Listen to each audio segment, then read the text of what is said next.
Hello, my name is Stafford REID, Principal of ENVIROEMERG Consulting, residing on Vancouver Island, British Columbia, Canada. This video walks you through a proof of concept of a container and cargo location buoy I designed and built. I refer to it as my CCL buoy. The CCL buoy's purpose is to be manually attached to a floating box or tank container or other cargo that has accidentally fallen off the vessel. The buoy tracks the container's drift and final resting place. This presentation explains the rationale, operating environment, procedures, individual components, as well as some creative non-emergency applications. The video also provides a field demonstration. I'm looking for your feedback on the CCL Buoy's application based on your experiences and insights as well as real-world situations. I look forward to any one-on-one dialogue with you. You can contact me with the information that's on my website and ENVIROEMERG.CA. It has been a bee in my bonnet to address a gap in protecting seabeds and shores from debris and hazardous goods whenever a container or cargo are left afloat until they either sink or strand on shore. Then over time, release their contents as chemicals or debris. The use of a sea-deployable container and cargo location buoy recognizes that box containers are weather-tight. They're not watertight and will float or submerge depending on the buoyancy of its cargo. A tank container as well, depending on the density of the liquid inside. So based on my global research, there doesn't seem to be any tool to track floating containers other than aerial observations to determine where they've been last seen or shown stranded on shore. A simple method to partially resolve this challenge of tracking and locating containers is identified in CEDAR's operation guideline titled Containers and Packages Lost at Sea.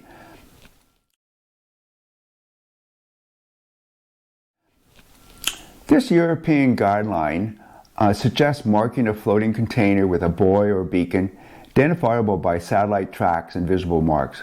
The guide provides some basic design and implementation criteria, such as connecting the buoy with a rope or hook, or a magnet to the actual container itself, of course when safe to do so. My CCL buoy design and its application considers and expands on this guideline.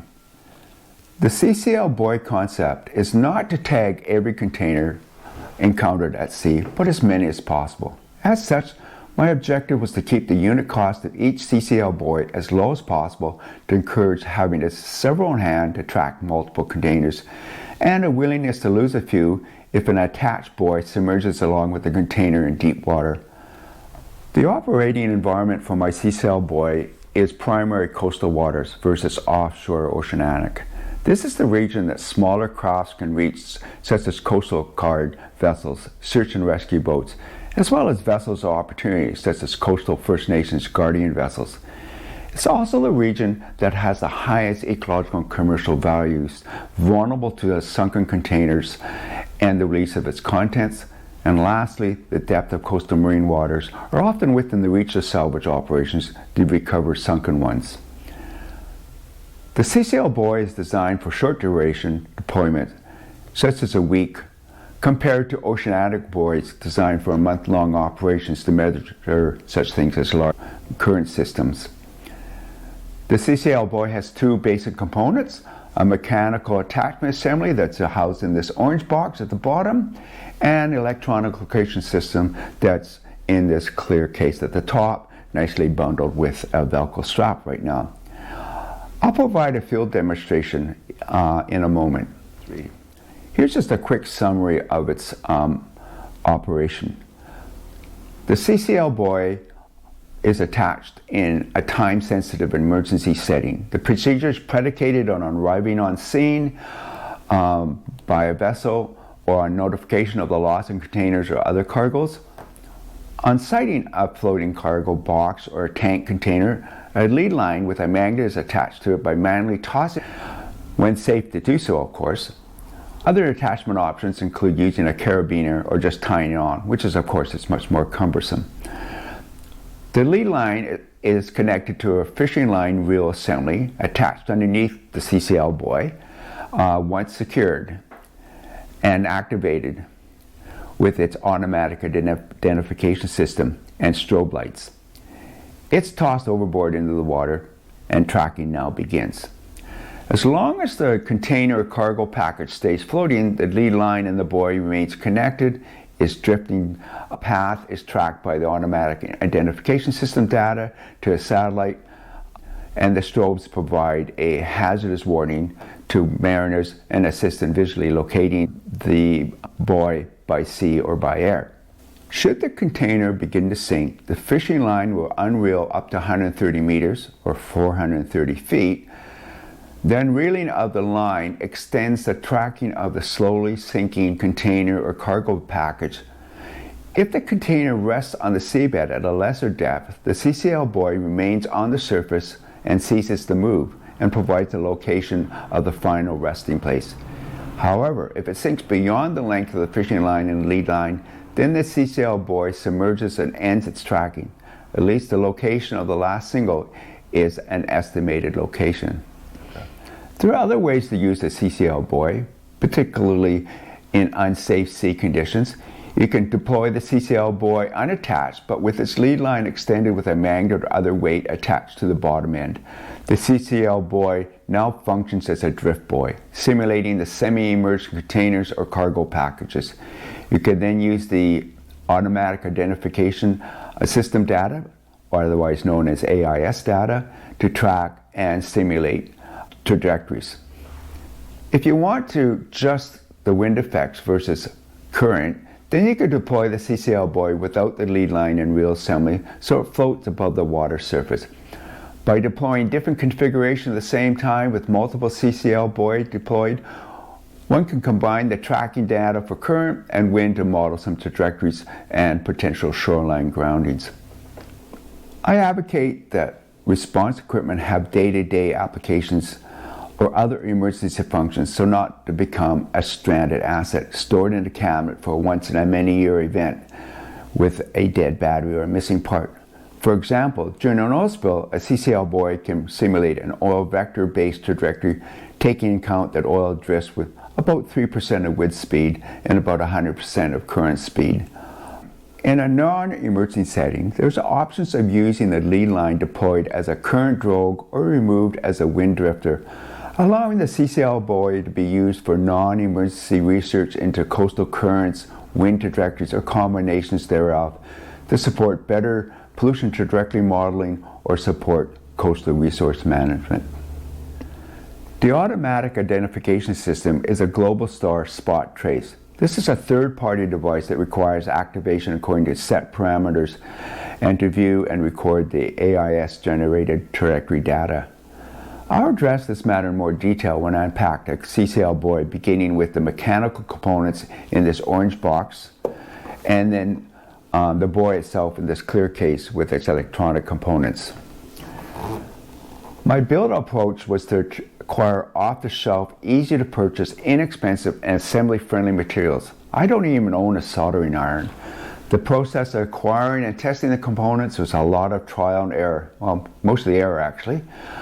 The cost for materials for the mechanical reel assembly and the floating buoy with its case and inside the strobe lights, the power pack, a third-party AI system was about $400, of which $160 was for the Globalstar spot trace satellite tracker itself. Assembling the components takes about an hour, mostly winding a line onto the fishing reel and fixing its mount to the case. The CCL buoy is packaged as a compact two-part kit with easy storage. This is held together by a Velcro strap here. The buoy and attachment case with all its components inside weighs about 1.3 kilograms or 3 pounds each, so 6 pounds altogether. The main consideration is determining attachments from the container to the CCL buoy is to account for the breaking point stress from jerking in rough seas. The attachment components have some inherent and designed dampening effects, such as the natural springiness of the fishing line, as well as the installation of a dampening lead weight on the lead line.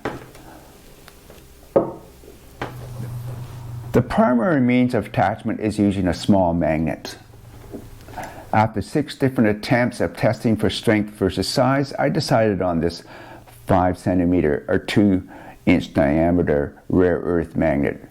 It's rated for about 120 kilograms or 265 pounds, but really only has the effective strength about 40 kilograms or 88 pounds when tested.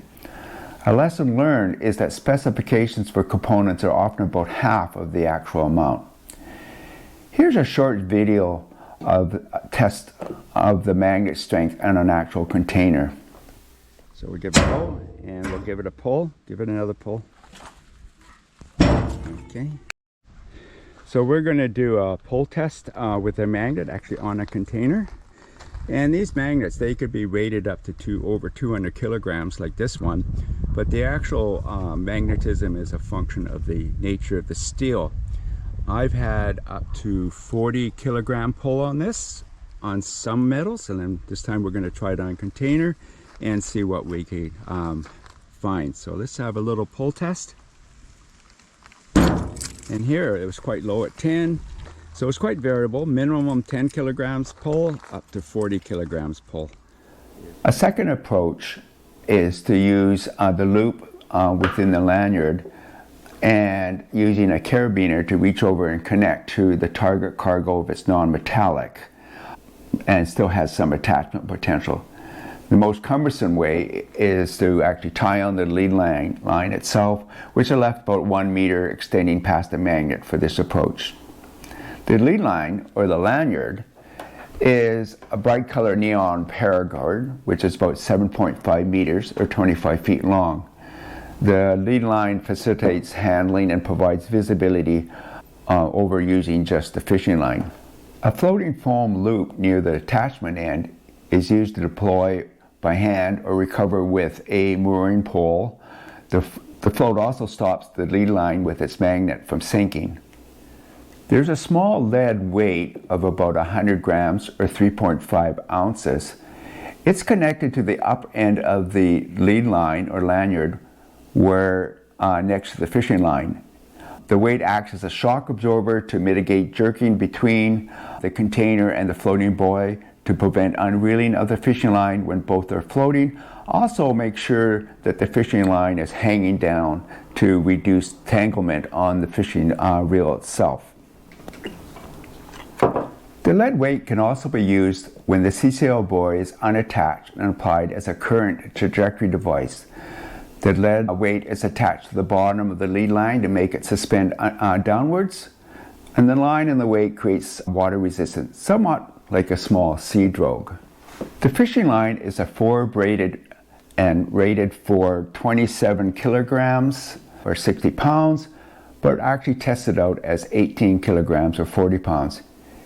It took about 4 attempts to find the optimal strength versus diameter, as strength versus its thickness are factors that determine how much can be reeled onto the fishing reel, yet be strong enough not to break. The fishing reel itself is a bait caster. It took 2 attempts to source the best one. What is important is to have some minor tension in the line to stop it from unreeling and letting the CCL buoy drift away from the attached container. It also increases the chances of entanglement with other debris, but not having too much tension as to cause the entire buoy to submerge if the container begins to sink and can't unreel the line. The fishing reel could hold about 130 meters or 430 feet of line. The objective is to have the line to unreel only as the container or cargo sinks, not while both are on the surface. The fishing reel itself is attached by a reel holder bolted to the bottom of the CCL buoy, and it's a simple slide and clip arrangement. Let's look at the CCL buoy itself. It's in a waterproof case with some electronics. The buoy is an outgo case made of clear polycarbonate with a waterproof rating of about IP67. That's good to a depth about 1 meter for 30 minutes. It's tiny. It's by 23 by 15 by 10 centimeters or 9 by 6 by 4 inches. The 2 side floats are helped to retrieve by hand or use. Let's look at the electronics. They're pretty simple. First is this LED strobe light. It took about 4 attempts to find a suitable LED strobe light and 3 attempts for a compatible battery pack. The strobe lights shine inside this transparent case to help locate it, as well as to serve as a hazard indicator.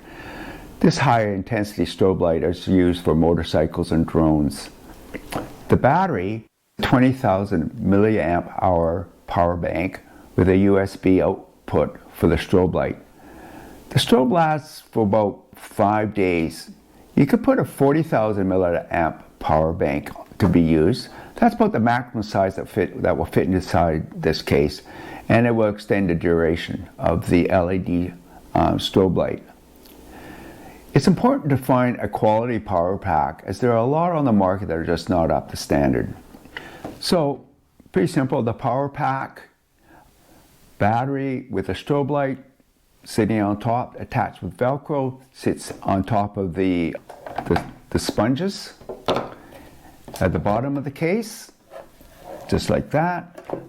And on top of that, held in Velcro, is the spot trace GPS system. So let's talk about that. System, or AIS, is a third-party Globestar trace model. This is a small AIS is commonly used for tracking mobile assets such as vehicles and vessels using satellite linkages. Back in the office, it allows you to see and record near real-time location tracks on the supplier's proprietary dashboard. It operates on 4 standard AA batteries. It's water resistant to IP67. It's small, and it mounts into the case with the logo pointed upside and sits on top of the power pack and held in place by Velcro. You need to set up an account for each spot trace and activate them before CCL Buoy deployment. There are various subscriptions plans for it. The cheapest is around 77 Canadian to set up. You could activate the trace on a month-by-month basis based on a $12 per month arrangement. The optimal arrangement is to have Spot Trace as your organization's asset tracking system. Employees then know how to activate and investigate AIS data from it. To inactivate Spot Trace on the fly during an emergency situation can become a delay and a challenge, as it's now treated as a learning curve. And that's not the time when you want to learn how to work your systems. When on a responding vessel, the tracking process is simply pushing on the power button on the spot trace, wait for it to calibrate, and you can then follow your CCL Buoy near real time, as it provides a virtual breadcrumb trail. The parameters are established back at your headquarters, and this requires some organization and communications. There are several parameters, so it's important to pick the movement alerts and durations, which are essentially the default settings. Spot Trace is powered on or until the batteries run out, so the longer intervals between sending AIS data, the better. Now that I've given an overview of the mechanical attachment system and the internal electronics and design of the CCL Buoy, here's a short little demonstration of the CCL Buoy actual deployment. So today we're going to do a field test of the container and cargo location buoy, and this is the kit here, with the bottom part in the orange having the attachment apparatus, and the top clear case is actually the buoy itself.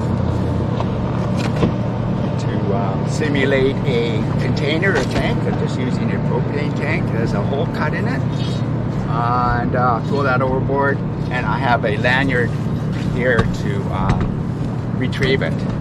It's not going to go very deep.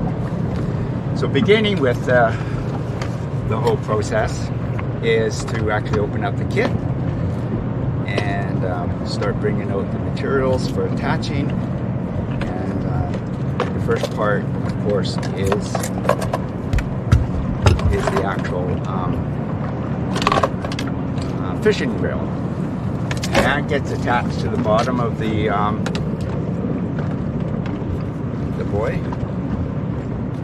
with a reel attachment in the bottom. attach it that way, close it up, slide it. It's now attached at the bottom. Before we start putting the lanyard on, we have to activate the actual buoy itself. So you open it up.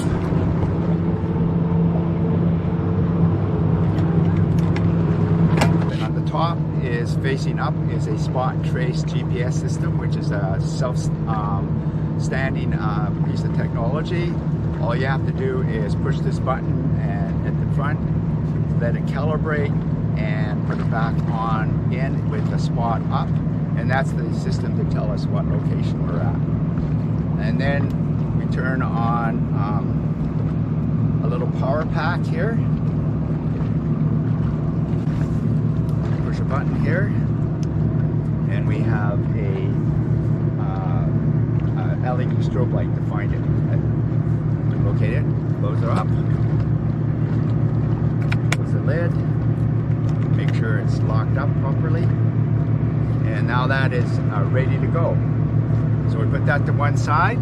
So you start off by just putting the lanyard on the fishing line.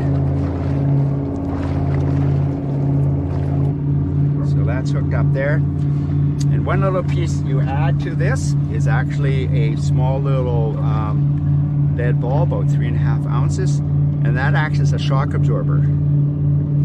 Coming over to the container itself, this is our choice of connecting it. You throw this overboard and it sits there. You try to get as flat apart as possible, so that's there, and that is now hooked to the container.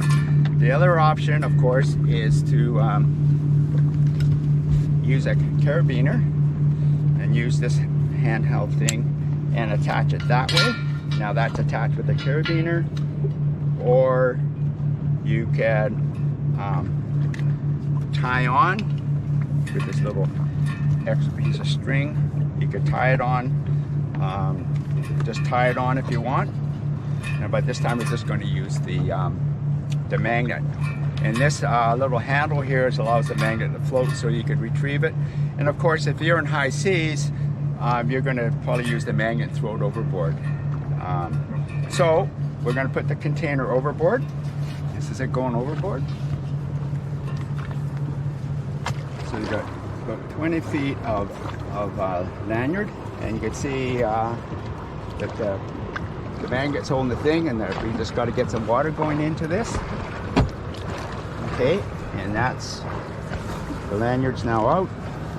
So it's important that you have just a very light amount of tension, so it doesn't very much light tension on the reel to unreel it, but not freewheel. Here is making sure the line doesn't get tangled up onto the actual wind up wheel.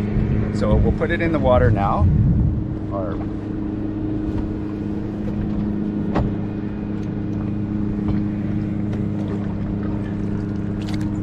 Now it's floating as there, and the container is actually sunk now. So we'll just undo it so we can let it sink some more and see what it does to unreeling the line. So it's now unreeling the fishing line, which is good to 400 feet. So that's it. It's gathering locational data, and it will continue to gather locational data until the container either rests on the sea less than 400 feet, it'll still be floating on the surface. And if it goes on beyond 400 feet, then the container and cargo location buoy then just sinks, and you basically sacrifice it as lost. But at least you know at what point it did sink. And that's it now doing its field work and gathering data.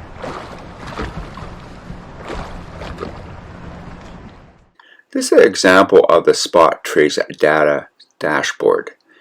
It's not the data collected by the field demonstration, but it shows that you could see and track the movement of a CCL buoy as it drifts with its container. So where to go from a proof of concept? There are a few applications to explore in developing the CCL buoy and expanding its application, from one being what we would consider a virtual aid to navigation, which is defined as being used to rapidly mark a new danger or wreck or an incident zone, as well as using it as a scientific research instrument for coastal management and protection. So let's look at the electronic package first and explore where we could go from there. A secondary non-third-party subscription approach to receiving AIS locational data is to have the CCL Buoy transmit to land-based VHF radio towers, then view the drifting tracking on public forums such as Ship Finder, Fleet Monitor, and other free vessel AIS. The advantage is that the deployment only requires turning on the AIS VHF system and tossing the buoy overboard. There's no subscription cost and delay, and there's an easy learning curve. To date, there are no AIS data VHF transmitter systems small and inexpensive enough to meet the CCL Buoy size. The range requires from 25 to 50 or even greater nautical miles to meet its missions, such as functioning near the coast in range of receiving towers with a 7 to 10 day operational duration. However, there are technological capabilities to leverage such systems. Let's look at the construction of the CCL Buoy. This proof of concept was built from off-the-shelf components, which was inexpensive but burdensome in acquiring over 22 different components. There's an alternative is to manufacture a CCL Buoy using, let's say, 3D plastic printing system that integrates the attachment system, the battery, the electronics, all as one package. Manufacturing can raise the unit cost, but it can resolve some technical issues and expand the buoy's application. Here's some thoughts, including modifying the reel to, let's say, hold more line for greater depth, have a little bit more simpler tension controls, being able to remove the wind-up handle to avoid entanglement with the lanyard and fishing line. It could include a line distant counter to determine the depth of the resting container. You could remove the entire reel and replace it with electronic wire for allowing it to be used as a deep water temperature sensors. I'll talk about that a little bit more below. The buoy housing itself could enable a much larger battery pack, include an external antenna mounting system for AIS VHF system, and allow for a much better external LED hazard location strobe on top. As for expanding the CCL Buoy's application for coastal science and research so that it doesn't become a stranded asset sitting in storage, but could have some research and scientific uses between incidents, the electronics could include a data receiving and storage capacity for such parameters as seawater temperature. The reel could be swapped out for electronic wire that will have a third-party sensor attached. This would be a unique feature to read temperatures to the depth of the wire on the reel, which while the buoy drifts along the coastal currents inside passages, taking both locational and temperature readings. Some planning is required, such as determine which containers warrant CCL buoys to be attached, especially when there's a limited supply of the buoys themselves. Should be a container floating high in the water to locate quickly to attach a tow line and move it to a place of refuge on shore. Or alternatively, should be a nearly submerged container that poses a navigational hazard or is about to sink. Sea depth also should be taken in consideration. Should it be less than 400 feet depth, leaving the CCL buoy on the surface, continuing its tracking, and it's also a depth in which salvage operation is most feasible compared to the much deeper water. As well, one has to consider whether it's a tank container would be of a higher priority than a box container, given that the former often has dangerous liquids. So these are just food for thought when it comes to planning and the application of the CCL Buoy. Thank you for hanging in on this rather long video about my CCL Buoy. So here's my concluding statements. The market potential is a function of our willingness to invest in a means to tackle floating containers out at sea for the sake of environmental protection of coastal seabeds and shores. This is not a frequent occurrence in any given region. As such, having an alternative uses, such as for oil spill tracking and research into coastal currents and the subsurface temperatures, are a means to sort of sweeten the incentive to acquire CCL buoys. If a viable concept, this was my first step in proof of concept, which took quite a bit of time, lots of trial and error in buying components, and a chunk of change from my bank account. What I'm looking for is your feedback on any insights, thoughts, considerations on application design on this proof of concept. So I'm open to any one-on-one dialogue via my website contacts, which is my email or phone number, and my website is ENVIROEMERG.CA.